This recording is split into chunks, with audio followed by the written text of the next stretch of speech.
Olá, meus queridos irmãos, meus amigos em Cristo Jesus. Hoje eu tenho a grata satisfação de ter comigo a minha filha Cíntia. Ela mora ali na cidade de Hortolândia e nos presenteou hoje com a sua visita.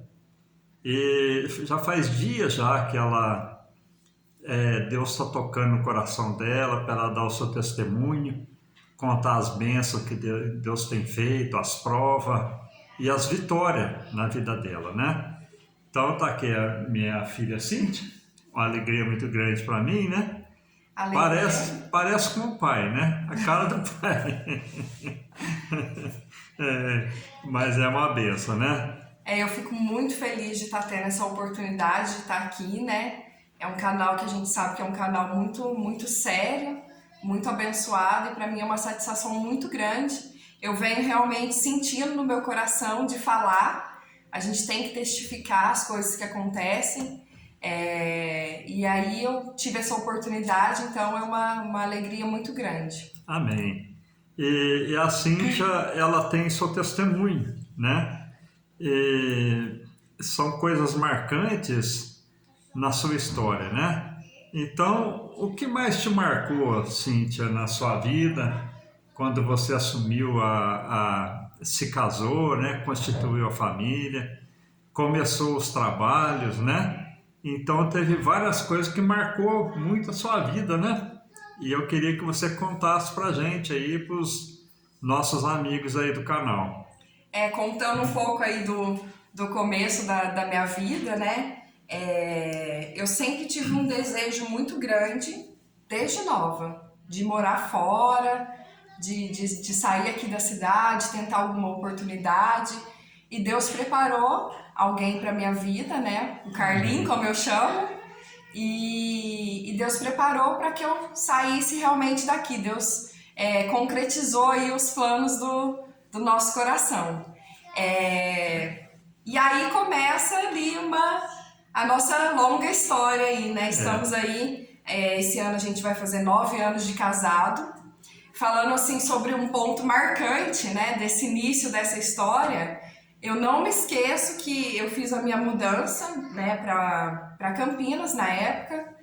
E aí a gente fez a mudança no começo do ano e eu fui um pouquinho depois. E aí a gente pegou minhas roupas, colocamos no carro e aí foi meu pai me levar lá. Gente, mas como que foi difícil o dia que Não é chegamos lá, fácil. deixamos minhas roupas lá e aí meu pai já voltou embora. Nossa, aquele dia eu falei, agora eu tô casada, agora deixei meu pai. Separou da família mesmo. Separou e ir para bem longe, né? Exatamente. E nesse dia, cada roupa que eu dobrava era um choro. Eu pegava uma roupa, essa roupa minha mãe me deu. Essa blusa minha irmã me deu. E era aquele choro. O Carlinho não sabia o que ele fazia. Era um choro atrás do outro, eu até deitava no chão. Porque toda a vida, né, Cíntia, é criado no interior, tudo, né? De repente vai para uma cidade maior e é como tirar uma planta do jardim, né? Arranca com raiz e tudo e planta em outro lugar bem distante. A mudança é radical, né? Exatamente. É. Uma semana depois eu arrumei um serviço de recepcionista numa empresa e eu tô acostumada, né, aqui em Guaxupé a gente se cumprimenta, se conversa, né, eu sou muito faladeira, né, digamos assim, e eu cheguei nessa empresa como recepcionista, as pessoas passavam e não cumprimentavam a gente. Aquilo lá foi um choque tão grande pra mim. Aí eu cheguei em casa no primeiro dia, o Carlinhos, aí como que foi? Eu destampei a chorar.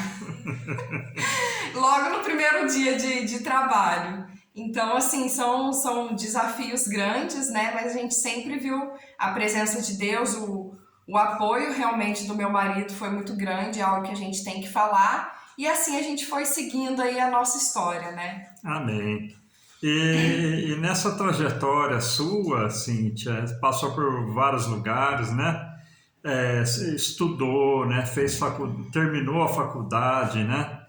Que você tinha iniciado tudo. E depois eu queria que você contasse também um emprego que marcou muito na sua vida como bancária, né? E as experiências que você teve, né, como bancária, né? Sim, até falando um pouco da faculdade, foi um desafio grande porque eu iniciei a faculdade aqui em É, Guaxupé e aí transferi para, e assim, nunca nessa faculdade em si eu tive uma outra que eu fiz fisioterapia, realmente assim acabei pegando bastante dependência porque eu não tinha aquela responsabilidade, aquele compromisso. E aí aos poucos a gente vai se encaixando na vida, vendo as seriedades, né, os rumos que a gente tem que tomar. E na administração realmente eu sempre fui muito focada. Então eu fiz 2 anos, se eu não me engano, de administração aqui em Guaxupé e transferi para Campinas. Nessa transferência eu já perdi, porque a grade é diferente.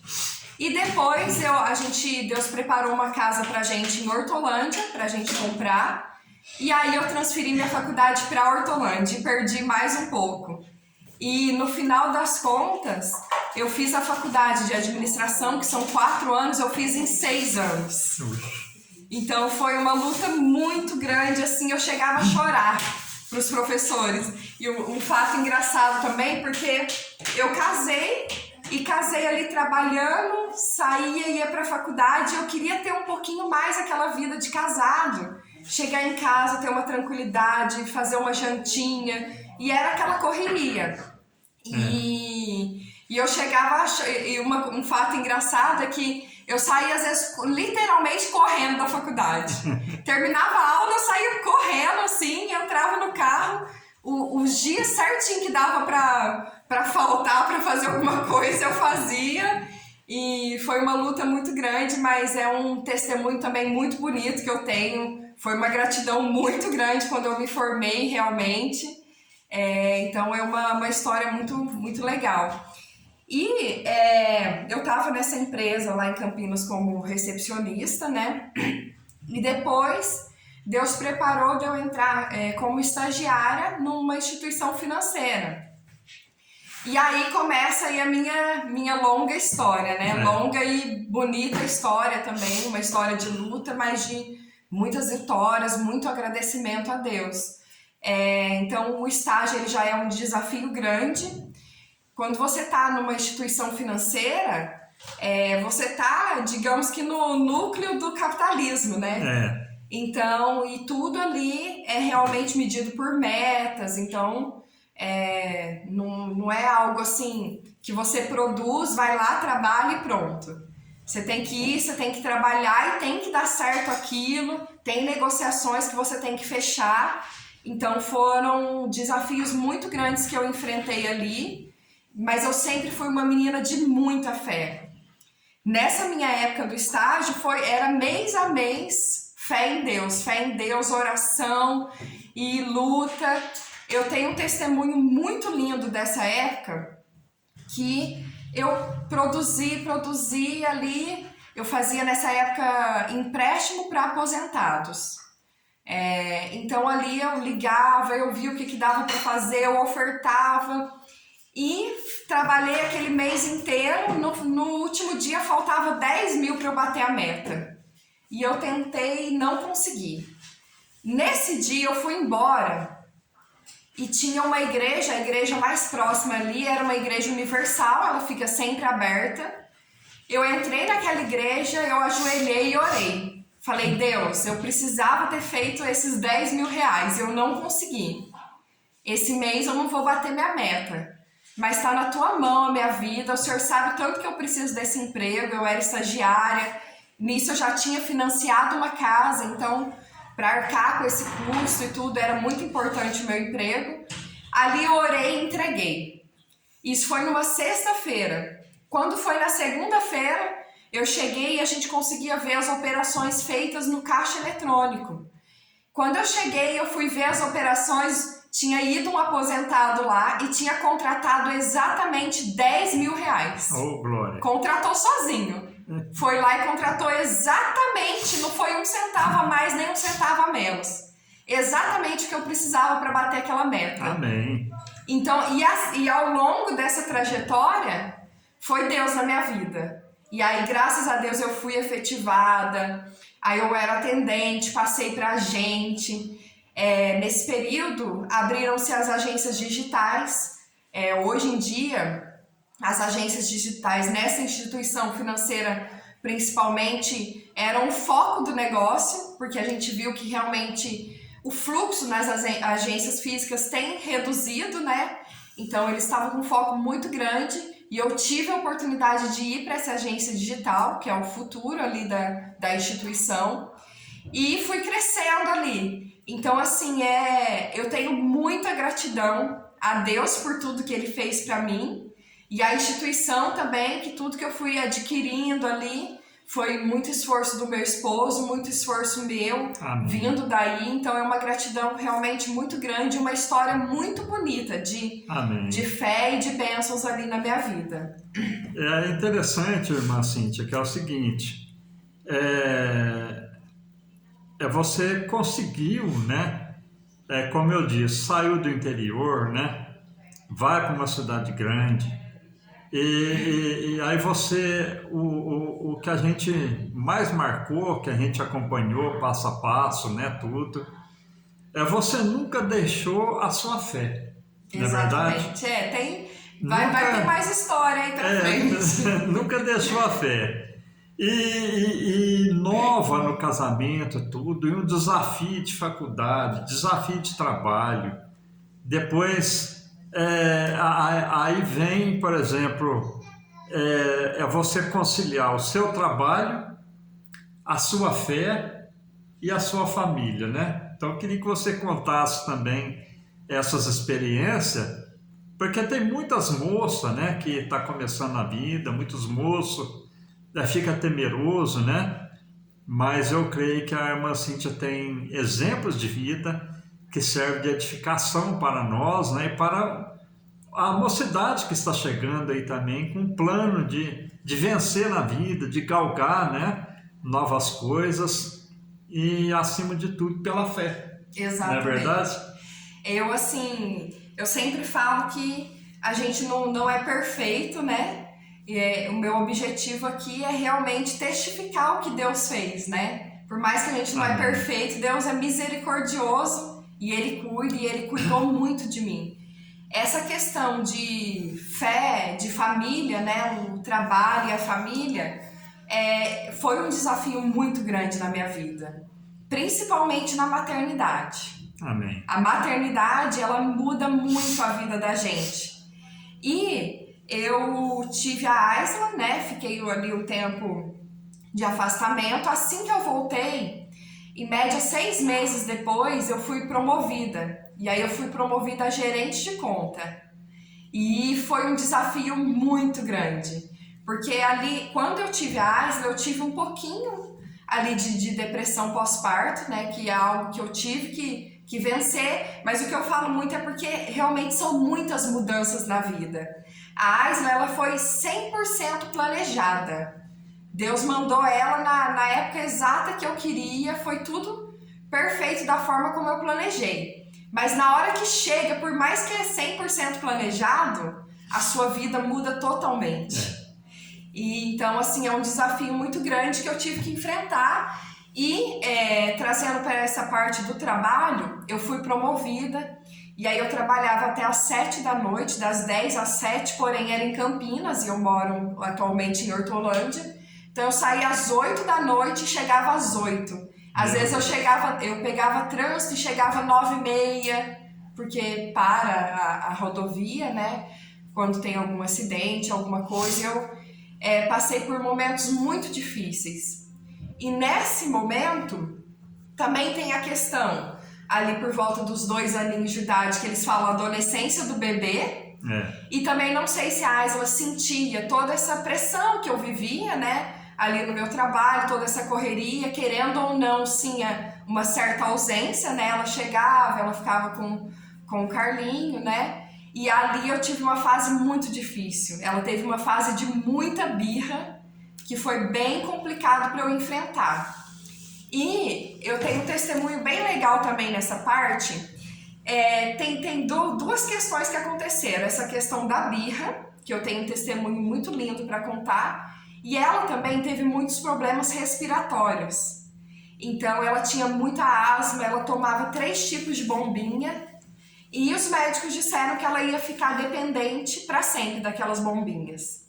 E por várias vezes a gente levava ela para o hospital carregada, mal respirava. E teve uma certa vez que ela ficou muito mal, ela começava a tossir, não respirava direito.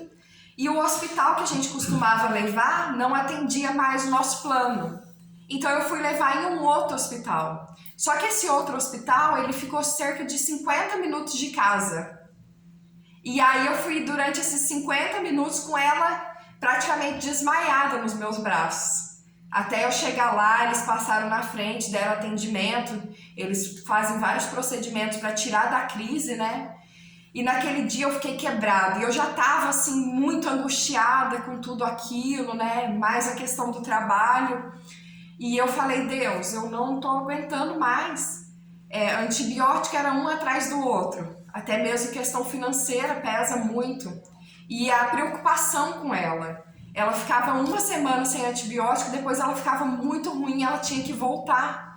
Então, um antibiótico atrás do outro para uma criança era muito ruim, então a preocupação era muito grande. E eu falei, Deus, tenha piedade de mim, né?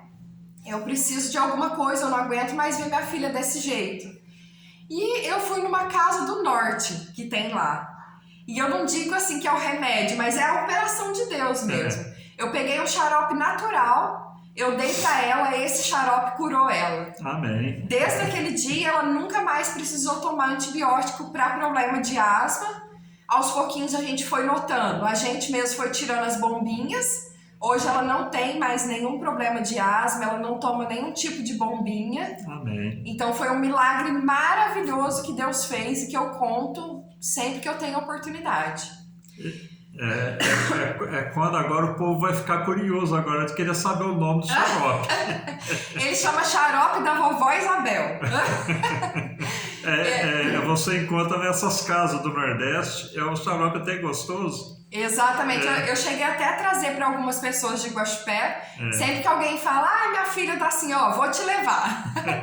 Não sei se é para todos que faz o efeito, isso mas... tudo associado à fé, né? Exatamente. E tem uma outra questão também, muito importante, a questão da birra.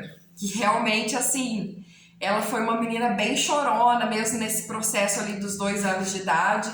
E eu falava, a Aisla é muito chorona, a Aisla, sabe, faz muita birra. E aí a minha amiga, Daina, às vezes a gente se encontra pouco, mas teve várias liçõezinhas que ela trouxe para minha vida que eu levo. Por exemplo, a organização da casa, ela me ensinou a arrumar as roupas de um jeito legal e eu trago até hoje, me ajudou muito. E a questão da Aisla, ela me falou, olha, a gente tem que profetizar bênçãos na vida dos nossos filhos. A gente, por mais que ela não esteja legal, que esteja acontecendo uma coisa ruim ali, vamos começar a profetizar a bênção. E a bênção vem vindo, a mudança Amém. vem vindo. Amém. E aí eu comecei a toda noite fazer oração e falar pra ela, você é muito linda, você é muito boazinha. O que eu queria, sabe? Eu falava. E toda noite, até hoje eu sou assim. E essa fase passou. Amém. Graças a Deus. E hoje, assim, a gente, na criação de filho, é muito difícil.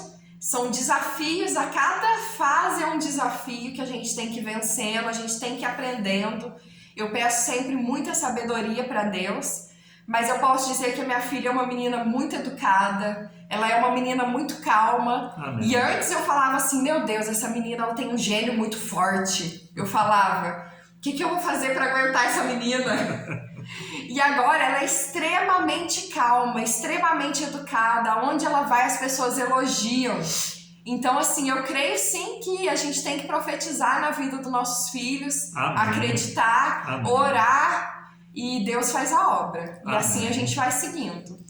E é interessante também, Cíntia, por exemplo, tem coisas na vida da gente que, por exemplo, a gente luta para aquilo, né? Igual eu já lutei para muitas coisas na vida. E tem o tempo do início e tem o tempo do fim, não é verdade? Exatamente. Aí você lutou demais para estar naquela instituição financeira, que você ficou lá, tudo, né? E chegou o tempo do fim. Exatamente. Não é verdade? Como foi que duro. foi? O tempo do fim foi mais ou menos ali 2 anos de muita luta. Como eu sempre falei, eu tenho uma gratidão muito grande por aquele local, que pegou uma menininha ali que era estagiária, né, e fez se tornar uma mulher com experiência, né, uma gerente de conta, me deu a oportunidade, então eu devo realmente tudo àquele local. Só que além da instituição, tem pessoas também. Às vezes a gente tem que lidar com pessoas e realmente é difícil, né? Pessoas, desafios. E eu passei por momentos ali muito difíceis com uma gerente, né? Com convivências, enfim. E eu passei por uma fase assim muito complicada que diziam que você não tem capacidade, né? E principalmente eu passei por momentos também por conta do local que eu vim, por conta da minha humildade, o meu jeito de falar, até mesmo para eu ser promovida a gerente foi um desafio muito grande, porque eles diziam que eu não tinha cultura para lidar com o cliente sendo humilde daquela forma. Então foram vários desafios ali que eu tive que enfrentar. E por fim, eu passei por uma situação tão difícil que eu tava num momento assim que eu cheguei a desacreditar de mim. E o que aconteceu? A pressão também acabou sendo tão grande que eu acabei deixando a fé de lado.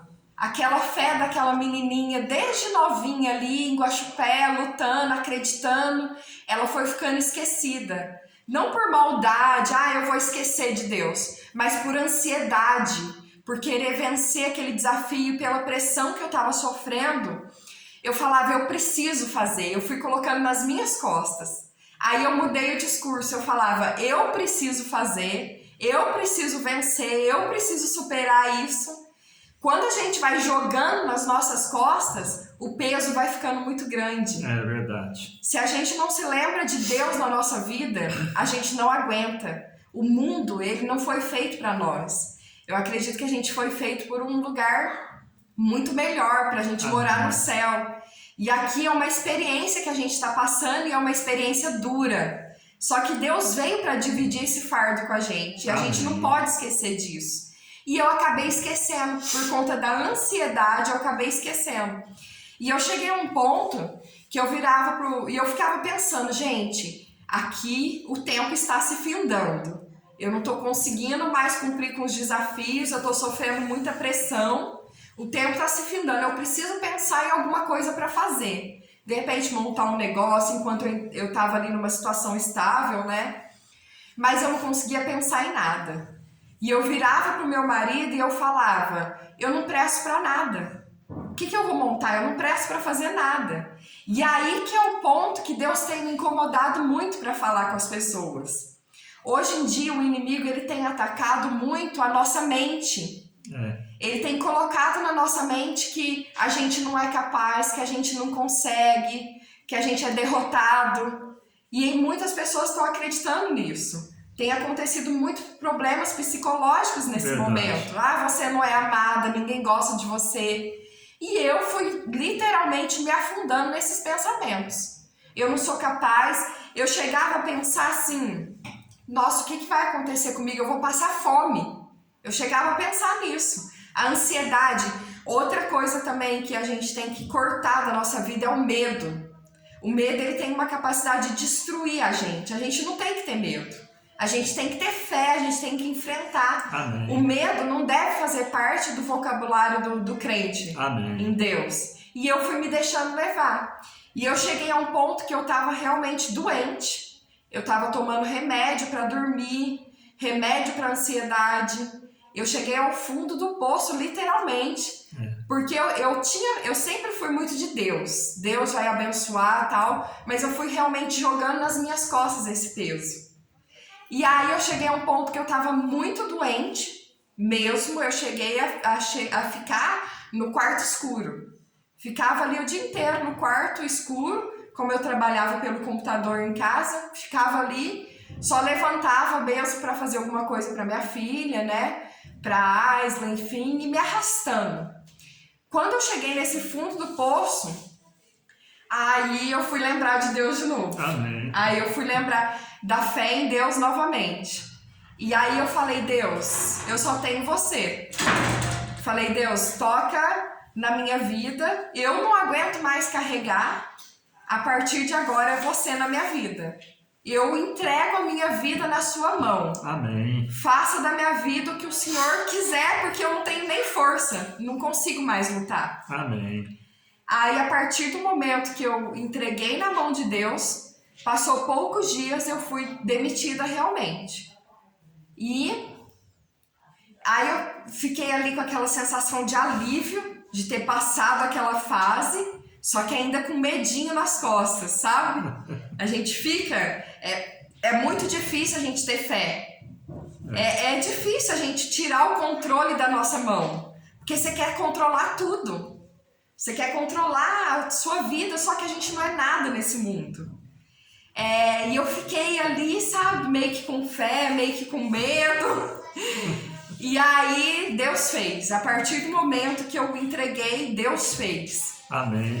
Mas, Cíntia, é interessante também o seguinte, um ponto que você frisou aí, muito interessante, é o seguinte, você falou que começou a puxar tudo para você. Exato. Você queria ter o controle da situação, né? E Mateus 11, 28 fala, vinde a mim, todos vós que estáis cansados e oprimidos, eu vos aliviarei. Tomai sobre vós o meu jugo e aprendei de mim que sou manso e humilde de coração, e encontrarei descanso para vossas almas. Aí você deixou Jesus, você passou a ser cansado de novo. Exato. Você encontrou o cansaço, encontrou depressão, encontrou baixa estima, tudo na sua vida veio quando você deixou de confiar totalmente em Deus. Exatamente. Não é verdade? Exatamente. Aí você frisou outro ponto, que agora você começa a retornar na confiança, na fé, na dedicação e depositar mais na mão do Senhor. Exatamente. Aí Deus começou a realizar de novo. Exatamente. Deus, assim, ele realmente tem todo o poder quando você passa por uma experiência dessa, principalmente. Amém. E aí, cada vez você vai tendo experiências com Deus. E hoje em dia, graças a Deus, Deus abriu uma porta muito boa para mim. Demorou quanto tempo? Uma semana. Uma semana. Foi 8 anos na instituição e, de repente, quando ela coloca a sua vida na presença de Deus, aí Deus falou, não, eu tenho o controle da situação. Uma semana... Deus abriu uma porta semelhante. E a gente fica preso assim, aonde que eu vou ganhar um salário desse? Os benefícios, fica preso. Só que Deus cuida de tudo. Amém. Deus cuida de tudo. Amém. Hoje em dia eu tô nesse emprego, eu tenho uma liberdade muito grande, uma autonomia muito grande. Eu, assim, queria ficar ali para sempre. Amém. Mas, ao mesmo tempo, eu não tenho mais medo nenhum, eu não posso ter medo nenhum. Amém. A gente sabe que a partir do momento que a gente trabalha como empregado, você pode se sentir no momento mais confortável. Só que você não, né? Você tá na mão de Deus realmente. Você pode estar super bem ali e de repente ser desligado. É verdade. A vida da gente, a gente não tem controle. Só que eu me recuso a ter medo, eu me recuso a voltar a ser aquela Cíntia de antes. Eu não sei se eu vou permanecer nesse emprego, se eu vou sair, mas eu não vou me abater de forma alguma, porque eu sei que Deus vai cuidar de mim, Deus vai cuidar da minha casa e a gente não vai passar necessidade nenhuma. Amém. Eu penso o seguinte, irmã Cíntia, diante de tudo que eu passei, eu comecei com 10 anos, né? E hoje eu estou com 65, né? 55 anos de trabalho, né? Agora que eu me aposentei há pouco tempo agora. E igual a irmã falou, por exemplo, você que trabalha como funcionário de uma empresa, você está preso naquela empresa, não é verdade? Exatamente. Agora, o cristão, irmãos, é o seguinte: os nossos patrões, né, as pessoas que nos dão o trabalho, eles têm a empresa, né? Eles têm a empresa que nos dá o trabalho, não é verdade? E nós, como cristãos, nós temos o mundo. Exatamente. E o mundo o próprio Deus nos diz que tudo é nosso. Então, por exemplo, Deus abre porta onde não tem porta e fecha a porta onde ninguém pode abrir. Então, por exemplo, você teve portas fechadas na tua vida, eu creio que aquela porta não será aberta mais, mas ele abriu outras. Exatamente. Porque você serve um Deus que ele é o Criador do céu, da terra e do universo. Não é verdade? Então, essa live aqui, como eu disse no começo, serve para a edificação de muitos jovens, né? E até mesmo de muitas pessoas adultas, que um ponto muito interessante que você falou foi deixar o controle na mão de Deus ou tirar o controle da mão de Deus, né? Quando você deixa o controle da sua vida na mão de Deus, aí Deus começa a fazer maravilha, como fez na vida da irmã Cíntia. Exatamente, e é duro, é difícil. Por mais que pareça simples, Deus é todo poderoso, eu vou entregar para Ele, parece simples, mas não é. Você quer ter tudo controlado. Verdade. Eu tô ganhando tanto, eu vou ter tanto, eu vou fazer tal coisa, vai ser assim, assim, você quer ter o controle. Só que você não precisa disso. Verdade. Deus está aqui para dividir. É claro que a gente não vai andar ali descontrolado na vida, mas você não consegue ali, o que você vai fazer virando a esquina ali, você não sabe o que vai acontecer. Verdade. Então, assim, o controle maior tem que estar na mão de Deus, e Ele faz. Glória a Deus, aleluia. E agora também eu tô passando por mais uma transformação muito grande na minha vida. Deus tem falado muito comigo, tem me tocado muito. E eu falei para Deus, eu tenho assistido algumas lives, alguns vídeos, eu falei para Deus, eu tô aqui, pela primeira vez eu tive coragem de falar. A gente tá sempre na igreja, então a gente participa de culto de missões, né? E eu nunca tive coragem de falar, Deus, eu tô aqui. E Deus tem me transformado de uma forma, tem tocado em mim de uma forma que pela primeira vez eu tive coragem de dizer, Deus, eu tô aqui na sua mão. Amém. O que você tiver de fazer na minha vida, eu tô aqui ao seu dispor para ser usada. Amém. E Deus tem falado que Ele tá me lapidando, que não é assim. É o que Deus tem falado para mim, não é assim. Tá me lapidando, a gente tem muita coisa pra gente se consertar, pra gente melhorar, né? E é isso, estou aí na mão de Deus, né? E é assim, a gente vai seguindo o caminho, né?